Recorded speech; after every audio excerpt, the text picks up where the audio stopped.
Hello friends, welcome to exam B. I am Sushil Ragade, ex manager Reserve Bank of India. और आज है 3 मई और आज आरबीआई के तरफ से एक रिपोर्ट रिलीज़ हुआ है और ये रिपोर्ट ईयरली बेसिस पे रिलीज़ होता है।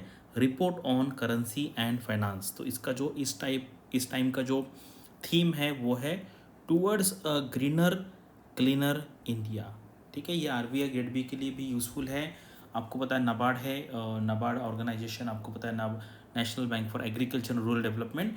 और यूपीएससी में भी जो क्लाइमेट चेंज है, बायोडाइवर्सिटी है, सस्टेनेबल डेवलपमेंट, ये काफ़ी इंपॉर्टेंट टॉपिक्स है। तो अगर आप ये वीडियो मेरा देख लेंगे तो इस वीडियो ये जो रिपोर्ट है इसका जो क्रक्स है आपको यहाँ पर मिल जाएगा। And if you have more interest then you can read actual report. Near about 150 page के आसपास का ये रिपोर्ट है, लेकिन बहुत ज़बरदस्त यहाँ पर इंसाइट्स आपको मिलेंगे। तो चलो वीडियो स्टार्ट करते हैं।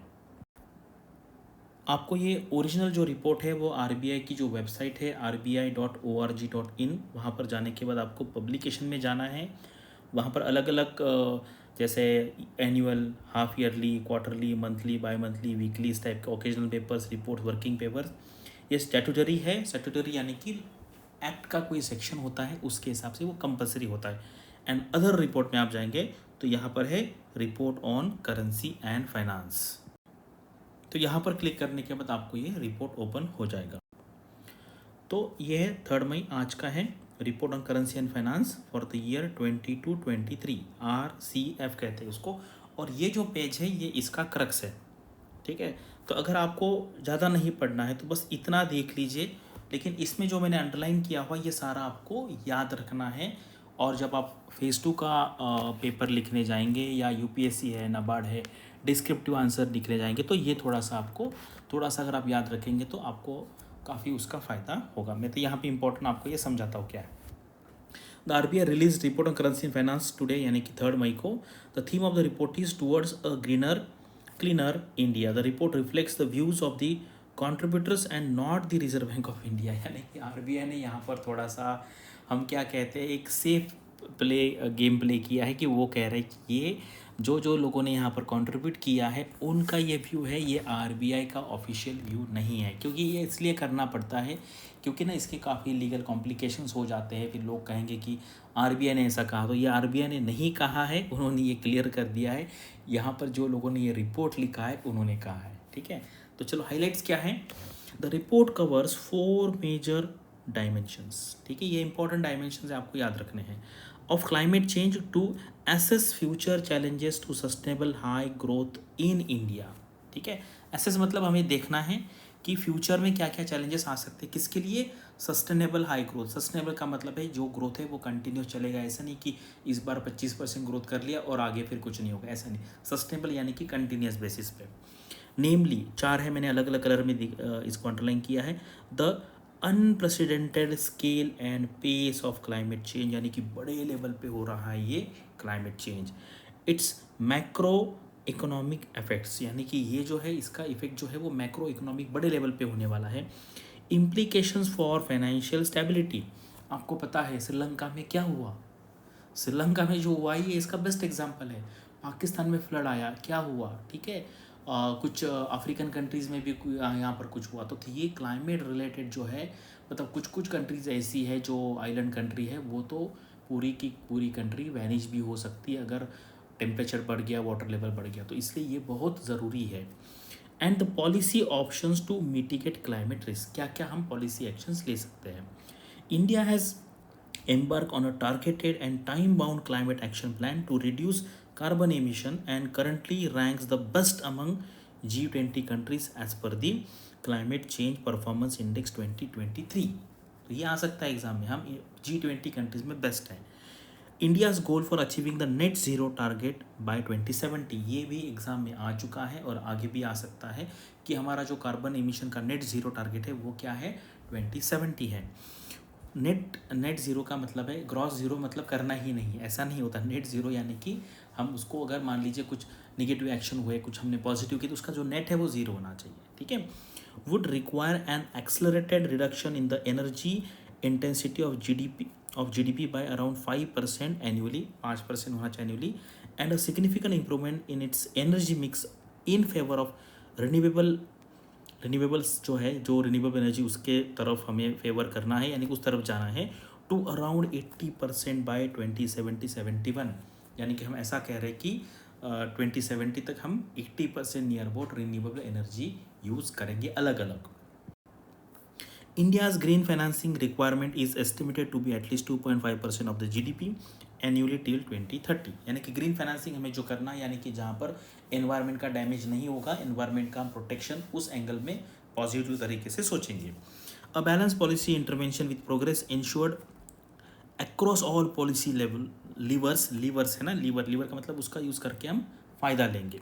Will enable India to achieve its green transition targets by 2030, making the net zero goal by 2070 attainable, यानी कि ये हमें अटेन करना है। अभी तो हमने कहा है, लेकिन 2070 को अभी बहुत साल है, ठीक है। 2070 को अभी आपको पता है 47 ईयर्स है, तो वो अटेन करने के लिए, क्योंकि नेट ज़ीरो करना ये बहुत मुश्किल है, तो ये पेज है ना, यही क्रक्स है। आगे अगर आपको देखना है तो आप देख सकते हैं, लेकिन वो मैंने काफ़ी थोड़ा सा डिटेल में वहाँ पर एक्सप्लेन किया है।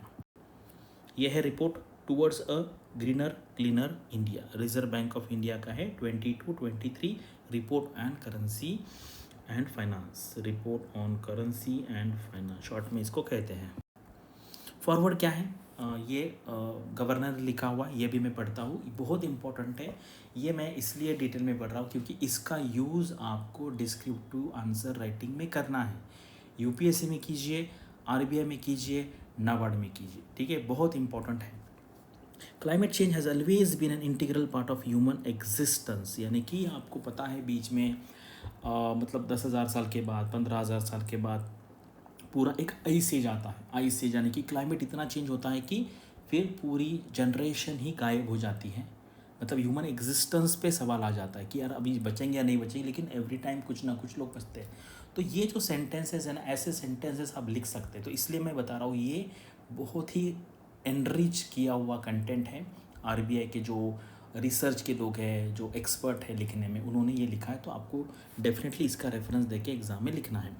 With rapid industrialisation and urbanisation since 19th century यानी कि 1800 से लेके 1899, इसको कहते हैं 19th सेंचुरी, ठीक है।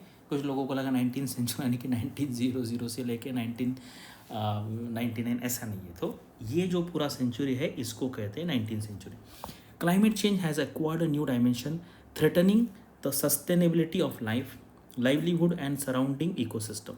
The rising incidence of extreme climate events in recent decade has raised greater public awareness about its adverse effect, यानी कि अभी लोगों को पता चल गया कि ये important है, पहले इसको कोई ध्यान नहीं देता था।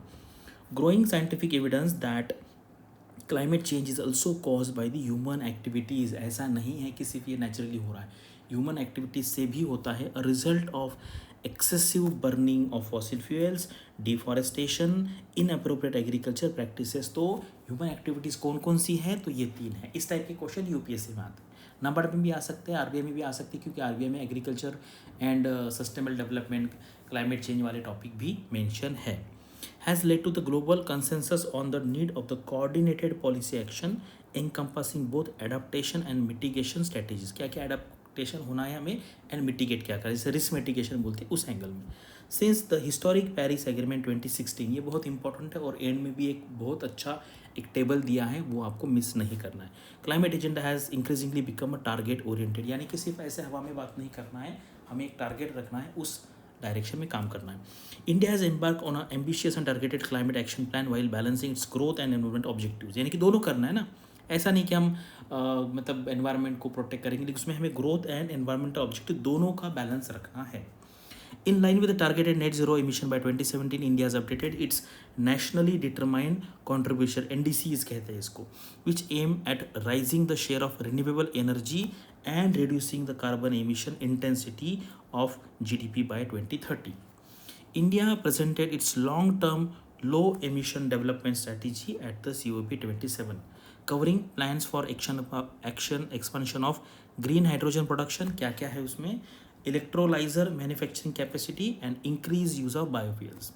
To strengthen solutions-based international cooperation, India has also launched and nurtured the International Solar Alliance, आपको पता है इंडिया में उसका हेडक्वार्टर है, the coalition for disaster resilience infrastructure and mission life यानी कि लाइफ स्टाइल फॉर एनवायरनमेंट, ये एग्जाम में आ चुका है और फिर से आ सकता है। ये मैं इसलिए डिटेल बता रहा हूँ क्योंकि एक बार आपको इसका एक ग्रॉस आइडिया आ गया तो आप एग्जाम में लिख पाएंगे। अभी India ranked high 7th in the list of most affected countries in terms of exposure and vulnerability to climate risk events as per the Global Climate Risk Index 2021। Exam में आ सकता है ये, और आप इसका मेंशन भी कर सकते हैं डिस्क्रिप्टिव में। But it's also the highest ranked G20 country in the climate protection performance as per the Climate Change Performance Index 2023। This reflects the progress made on 4 parameters. कौन कौन से पैरामीटर्स में हमने प्रोग्रेस किया है? Green house gas emissions, renewable energy, energy use and climate policy. India will soon become the most populous country. हो गया, आपको पता है 142 करोड़ अभी हमारा पॉपुलेशन है। Country in the world preserving food and energy security amidst extreme climate events while obtaining the access to technology and critical raw materials required for successful green transition will therefore remain a key policy challenge for India. क्योंकि हमें इतनी बड़ी population है तो हमें food and energy security चाहिए। Energy security का मतलब हमारी जो एनर्जी लग रही है हमें उसका पूरा मतलब रेडी रहे। हम इंडिया में भी कर सकते हैं और बाहर से इंपोर्ट भी कर सकते हैं। ठीक है। Climate change induce risk at macro financial prospects of the country and the range of policy options available to mitigate climate risk required dedicated research। यानी कि यहाँ पे dedicated research की और भी ज़रूरत है।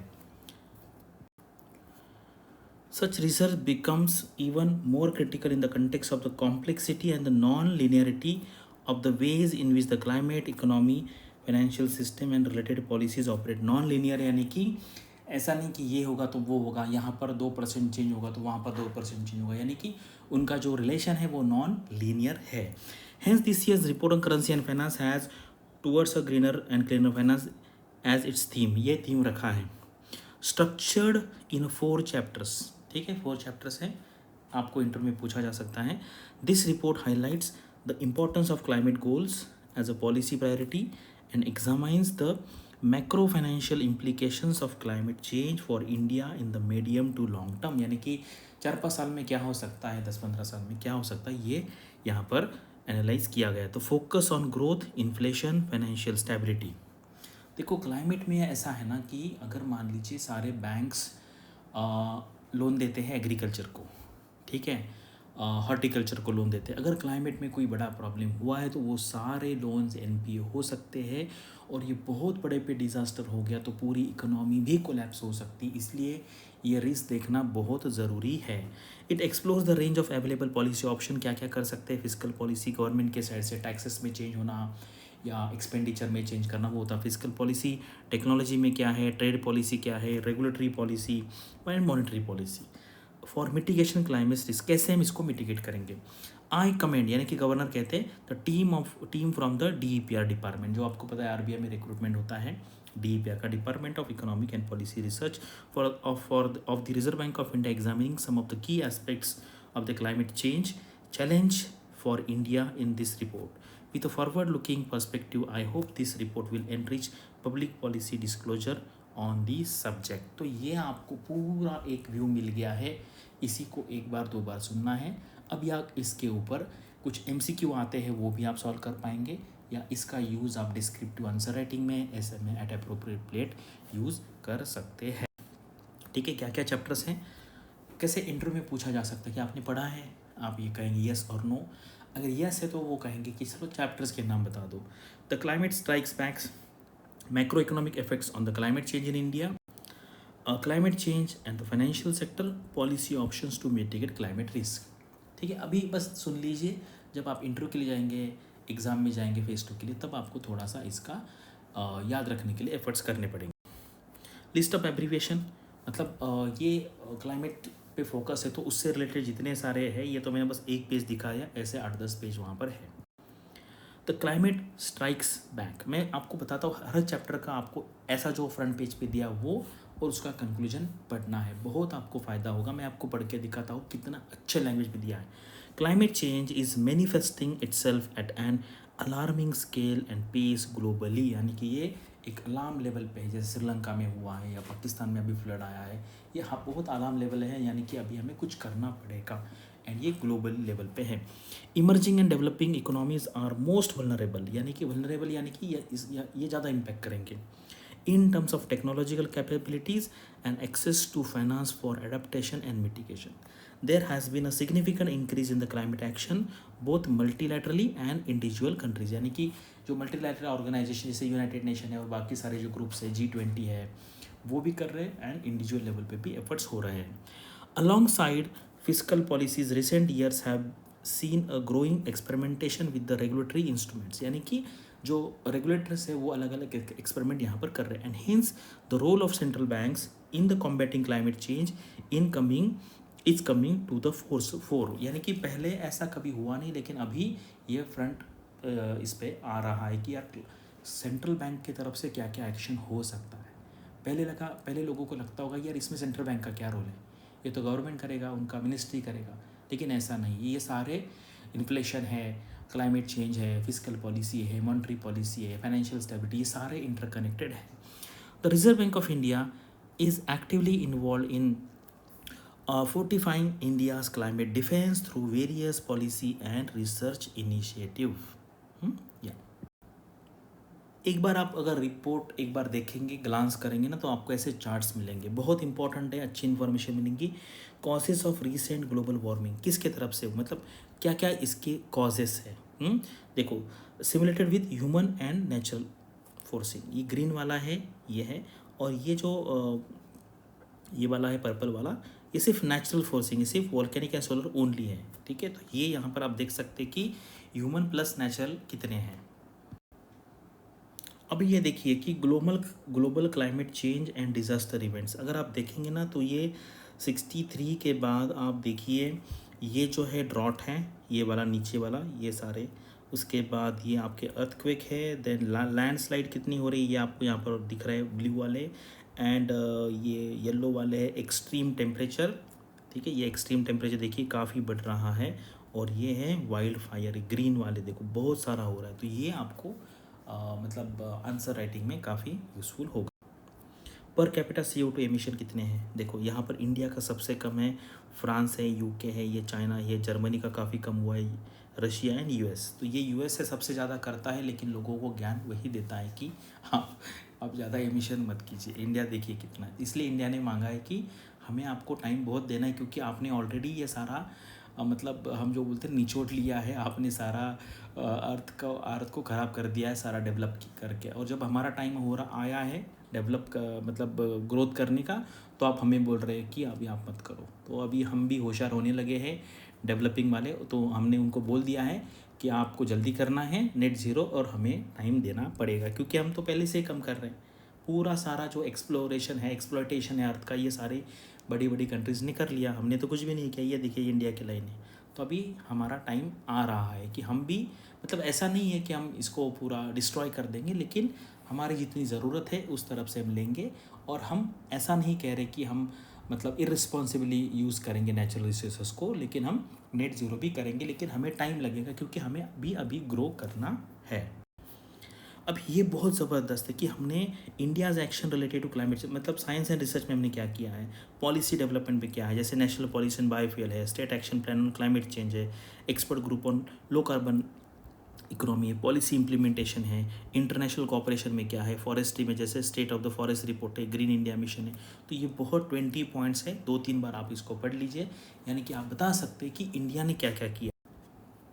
ये भी बहुत इंपॉर्टेंट है, मॉनेटरी पॉलिसी ट्रांसमिशन, यानी कि रेट्स जो चेंज होते हैं उसका अलग अलग एरिया पे क्या फ़र्क पड़ता है, मनी क्रेडिट पे क्या फ़र्क पड़ेगा, एसेट प्राइजेस पे क्या फ़र्क पड़ेगा, बैंक रेट पे क्या फ़र्क पड़ेगा, उसके बाद एक्सचेंज रेट है, वेज एंड प्राइस सेटिंग है, डोमेस्टिक प्राइजेस है, इंपोर्ट प्राइजेस है।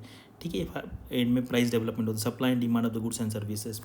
तो यहाँ पर आपको ये देखना है कि shocks outside the control of the central bank, यानी कि ये हमारे कंट्रोल के बाहर है।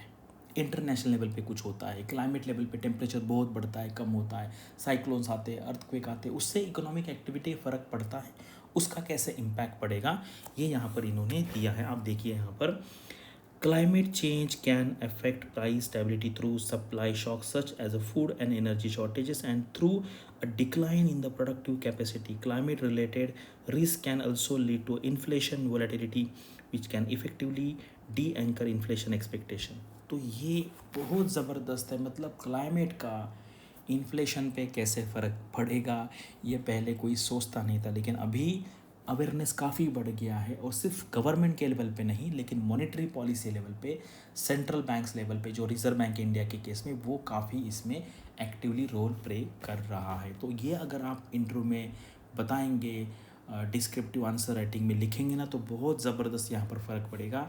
ये आप में से कुछ लोगों को समझ रहा है, कुछ लोगों को नहीं समझेगा, लेकिन जिनको समझ रहा है वो इसका डेफिनेटली यूज़, ठीक है। उसके बाद यहाँ पर क्या किया है, जैसे फर्स्ट चैप्टर है ना, तो इन्होंने फर्स्ट चैप्टर, कभी कभी बड़े जो रिपोर्ट्स होते हैं ना, आप फर्स्ट चैप्टर पढ़ेंगे तो आपको उसमें क्रक्स मिल जाएगी। इन्होंने देखो ये यहाँ से यहाँ तक फर्स्ट चैप्टर का उन्होंने समरी किया है, ये सेकंड चैप्टर का समरी, ये थर्ड चैप्टर का समरी है, ये फोर्थ चैप्टर का समरी। तो ये जो पीपीटी है मेरा, अभी मैं वीडियो अपलोड करूँगा तो आपको आज नहीं तो कल इसका जो डाउनलोड लिंक है पीडीएफ, ये जो पीपीटी है मैं उसको पीडीएफ में कन्वर्ट करूँगा, आप उसको डाउनलोड कीजिए।